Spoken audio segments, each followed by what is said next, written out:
Now that's a little loud. I think it's actually my headset. Uh, I'm going to need that visit for my hearing health soon. I walked back in here and I'd apparently adjusted the controls before I walked out to take a quick bathroom break. It's 8:34. We're at 27, looking for a high today of 34. Tomorrow, we told you early in the week, I think on Monday, that it would be in the 50s tomorrow. Then the forecast got revised and it wouldn't be in the 50s tomorrow. That was yesterday's forecast. Today's forecast is that it will actually be in the 50s tomorrow, but it may well rain. Not that we're going to be complaining about that because somebody can use that water down the line at some point. And looks like we're going to have a very well, by the time we get to growing season, going to be a lot of water available for people out there. I'm told by some of my coworkers that right now the river is just raging as well, which means there's going to be a lot of irrigation going on and coming up in the spring or so. And joining us in the studio, Dr. Jonathan Tripp, a man of many talents, and in fact, his medical background covers a lot of different bases. And welcome back to the program. Thank you. Good Better health, morning. better health with Tripp Family Medicine. That's the plan for today. And you were not only talking today about life's too short not to feel good, but life's too short to feel or to look good. Not too short to not to look good. There There we you go. go. Yeah. Yeah. Not that we all have to be perfect, but we have a lot of fun at our office with what I call cleanup cosmetics. We're not doing facelifts, but boy, we can take 5 or 10 years off your look, and that's fun. So we'll talk about that a little later. We got a what's called a peel party relating to cosmetic treatments or chemical peels that we're doing at our office February 1st. So that's Thursday, just about 2 Thursdays from now. And so that's one you have to sign up for, pay some money. If you bring friends, you can even get in free. So we'll talk a little more details about that later. But today we are all about men, women, and everybody. And the big focus at first, I just is going to take us to everybody to begin with, and that is has to do with the influenza virus that's taken our whole country to task. I've been reading about this that all 50 states now are at an epidemic level. I saw the map online, and CDC actually changed its briefing the other day to talk about this. Yeah, the it's so big that and we're not well protected. Yeah, I'll tell you a little bit about it. People often say, well, if we're not going to be protected with our influenza vaccine, why even try? Well, let me tell you some of the reasons why to try. And by the way, it's not too late to get that vaccine Right. because you are either already exposed, you will be exposed. The CDC says that this is the entire country, and it's not just patches like in the past, and it's the most reported flu virus cases since they started tracking about a dozen years ago. So it's a big deal. And if you go back about 8 or 10 years ago, when we had the swine flu that just really tore up large parts of the country, I was down in the Phoenix area, and we had huge school systems shut down, all kinds of things, and everybody knew about the swine flu. So this year, it's as big, and yet it's not one specific flu. And the catch is the swine flu is an H1N1, which, by the way, is making a comeback this year. But the predominant one is called an H3N2. And this is a virus that does not, uh, shall we say, grow well on like eggs and things like that because most of our flu vaccines are made egg based. And that's great for the swine flu or others, but not this one this year. But the problem is, it's not the only one, and there's some others that are making a big hit around the U.S. as well. I was reading about that. In fact, that because it can mutate, and we're also going to see. A story I read this morning said we can see multiple. You say we already have multiple strains, but it also says we could have other strains that will come along before the end of the season. Yeah, in fact, just to kind of be clear, the most predominant strain is this H3N2 throughout the whole U.S. I will tell you in our own office, we are seeing an influenza B. So let me explain a little bit. Influenza has many strains. So when we talk about like the common cold has many viruses that cause the symptoms of the common cold. The flu is a certain type of virus or a family of viruses, and they split them into influenza A and influenza B because of some of their characteristics. But within that A and B category, there are multiple flu viruses. And this particular one this year is not one that responds well to immunizations that are egg derived. And there are some vaccines they're working on that are not egg derived, but they're in our future. They aren't this year. But to be fair for the try that the immunization makers try to do is they take the top four viruses from last year, and that's what's in this year's vaccination. And so we're trying to use the ones that are most predominant or a mutation thereof so that at least you have partial protection. So if you get it, it's not as bad. But this H3N2 is as if you didn't have the immunization. Now, so why would you get an immunization if you haven't got it already? And the answer is because there's multiple out there, and you'll get protection from most of them. And the CDC, or which is called the Centers for Disease Control, tell us we're right now at about the peak. Maybe a week ago, if they're just being hopeful or optimistic. But right now, we're at the peak, which means we started early, it hit hard, and we still got that much more to go. So you still have about 13 to 15 weeks of flu. More coming up with Dr. Jonathan Tripp. We should point out Dr. Jonathan Tripp's office is located on Fillmore Street in Twin Falls, north side of the city, across from the big post office.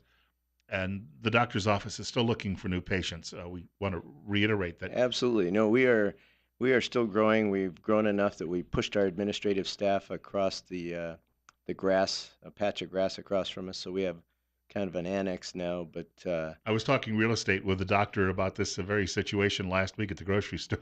yeah, so if anybody has a 6 or 10,000 square foot building that they'd just like to dump on me, or give will to me, we could use a move to a bigger location. But we are absolutely accepting new patients. We have a fantastic new physician assistant that was here with you last week, um, Lauren Bostrom, and Lauren has just won the hearts of pretty much everybody she's talked to. She is smart, hard worker. Not to say that our boys aren't that way, and I should say our men. I'll call them young men because they're younger than I am.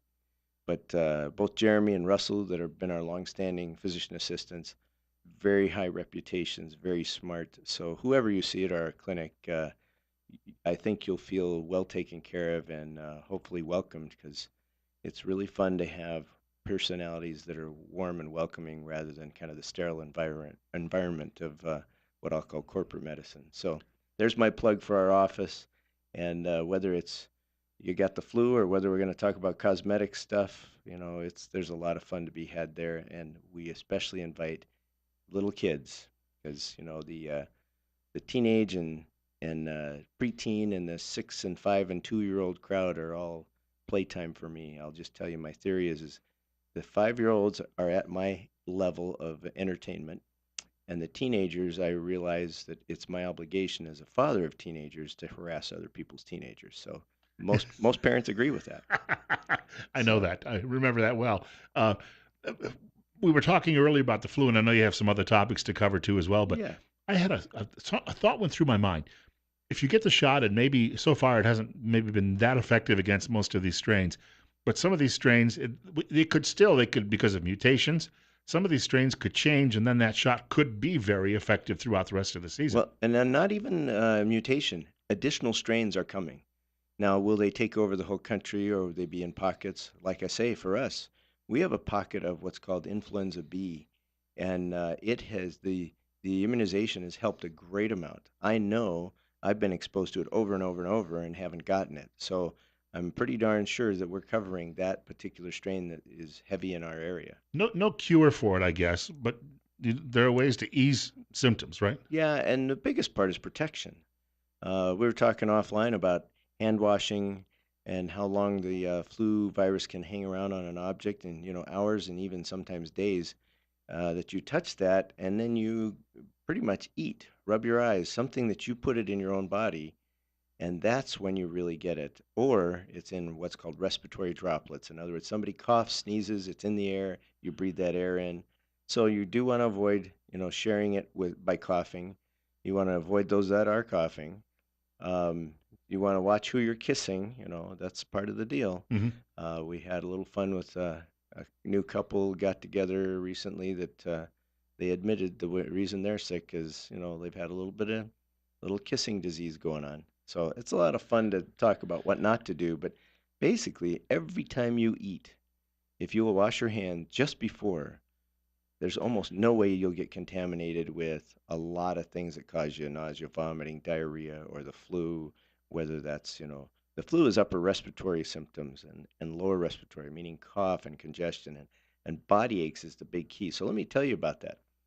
The flu virus that we are seeing around here is not typical textbook stuff. It does have cough, congestion, and body aches are positive. They're moderate. They're not usually real severe, but if they're real severe, it's an easy call. Hmm. But typically, the flu virus in adults has 101 and a half fever or higher, and so it's a cold with a serious fever. But what we're seeing here in Twin Falls is they rarely have a fever, and it takes a little more skill, a little more trying to tease out, is this a cold or is this the flu? And we can test for that in our office in about a 10-minute period, so you don't have to go home without knowing what am I dealing with. So that's my plug for it. What we're seeing here is more subtle than what I've seen in the past. And you're also saying it's worse among men than women. Yeah, in fact, this is a great article from Cleveland Clinic talking about man flu. So, women, or there's this media thing that talks about how men are such big wimps and they moan and groan, and whenever they're sick, holy cow, I can't hardly stand to be around them. And boy, have I heard that from, you know, most women in my life, or you know, especially if they're if they're talking about friends of mine or their wives talk about them. They just talk about how the guy is just such a wimp compared to the woman. Well, what's really interesting is the study showed that men to the flu are more susceptible to more severe symptoms. They actually get so severe. I mean, if you take the whole group, men die more often than women from the flu. So there is kind of a genetic predisposition, being a guy, to having worse case of the flu. So, you know, women out there, you might be a little bit sympathetic to the whiner at home because he's got the flu. On the other hand, part of it is these immunizations that we do. The women have a more robust reaction. They have a higher immune system response, so they're likely to be more protected than the men after their immunizations. Now, I don't want to confuse that and say it's no good for men to get immunized. You want all the protection you can get. We talked about hand washing and avoiding, you know, having people cough around you and touching things that are contaminated. But the the truth is, an immunization is the number one thing you can do to try to protect. Uh, and beyond that, it is your own hygiene that you're doing to protect yourself. Well, when I go shopping, I grab those wipes and I wipe down the handlebar of the cart. But I also know that kids maybe have been riding in it, so I wipe it all around that area. And but then I go in and I start. I like to buy green peppers, for instance, in bulk. So I start checking them all out, picking them up, looking them over. Then I pick up another one. Just like everybody else did. Everybody else is done. So And how do you take care of that? right, Well, when you're home, light, a very mild amount of soap, but a little bit of soap and water causes most of everything on the surface to fall off. So it's basically kind of a very light wash to your vegetables, and that's about the best I can tell you. I learned that as a very strong point as I spent time in South America. That you don't chop those up and eat them without washing them off first because you'll regret it. there could be some bad reactions. Yep, yep. Mexico, they call it Montezuma's revenge, and so Um, well, so man flu is really an interesting concept because you think it's just subjective, but the truth is they show that it's actually men are more susceptible to more severe symptoms, and so little sympathy for guys once in a while. Okay, for women, we had a topic we wanted to hit about hormone replacement therapy. Since 2002 or 3, there's been a big push to say no hormone replacement therapy. It's all bad all the time. Don't prescribe it for women. And every medical society, I was pretty fresh out of my residency at the time, but I was in Texas, and Texas Medical Society said, stop, do not do this. This is a target for lawyers. You are just asking for trouble. And, it looks like we may be doing more harm than good. Well, over the course of the next 15 years, that's changed a little bit in that they're still saying, well, there may be some small increased risks, meaning the risk is very serious if it happens to you, but they're a low chance, but maybe slightly increased. And so, but there's a lot of things that go really well for women who are around menopausal age, meaning 45 to about 55. If they start hormone replacement therapy, there's no increased risk of any kind of death, whether it's due to cancer, heart attack, uh, or what they call all cause mortality.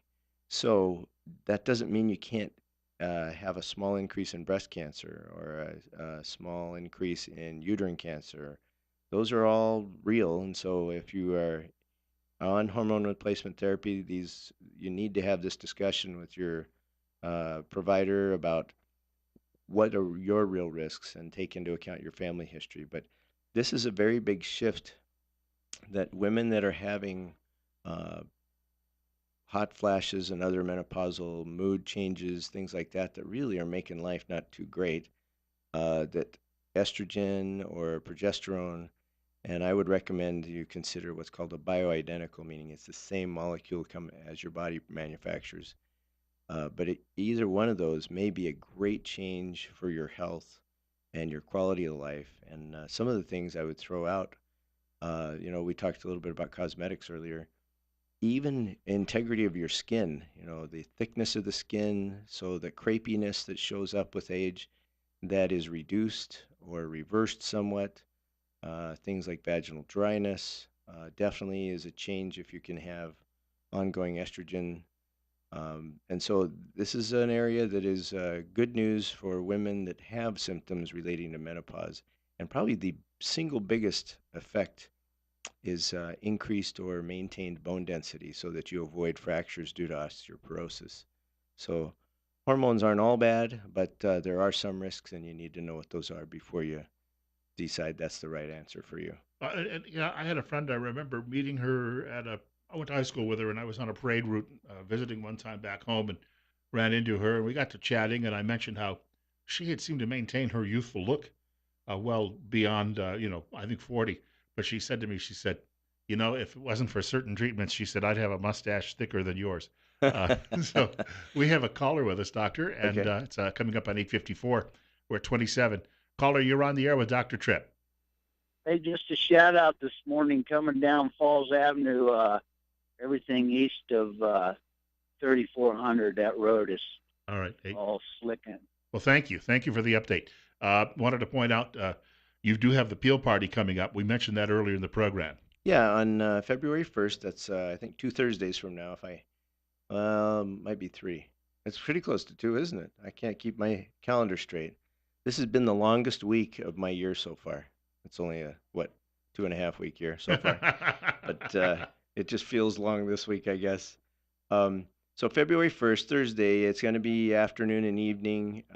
It is a party where you're going to have opportunity for an individual cosmetic consultation. You'll get a chemical peel to the face and a separate chemical peel to the hands. The combination of those two is probably it's close to a $300 value, but that's all part of your $100 participant fee. If you bring three friends, you can come free.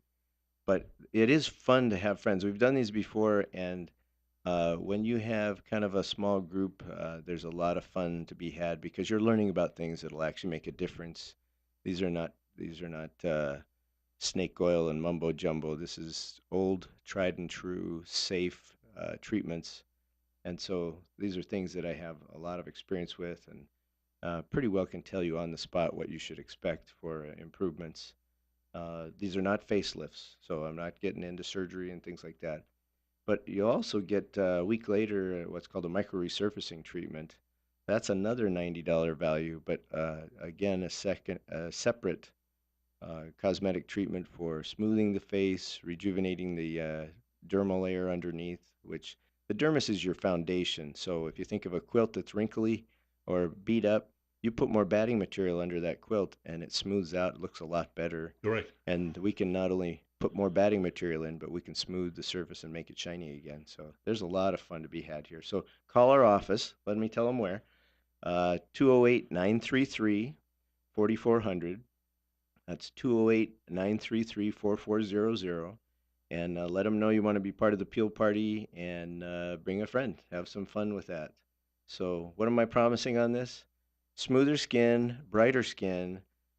Oh, depending on your age, 5 or even 10 years younger look in about 3 months to 4 months, but you'll notice changes within 4 weeks. It's an awesome We got about program. 30 seconds to go, but you've mentioned before as well that women are obviously they're the people who come to these most often, but men also, can think Absolutely. about it. No, lots of sun damage among men. We can help with some of the precancers, and if we can't do it cosmetically, we have our tried and true medical treatments to take care of precancers and cancers, and it doesn't hurt to look better along the way. I So, know a lot of men that you meet around this area. You can tell those who've been working outdoors a lot. yeah, Just that they have that what we call a weathered look. yep. And so we can reverse a lot of that and have you look younger longer and make your grandkids happy or your wife. Yeah, well, happy wife, happy life is the That old is the line. truth. Bring her. Yes. All Well, right. Have a great week. And life's too short not to feel good or not to look good. So welcome to Tripp Family Medicine. we will see the doctor or one of his associates next week between 8:30 and 9 o'clock. In the meantime, 9 o'clock news is on the way from the Fox Radio Network and some updates about a possible government shutdown coming up.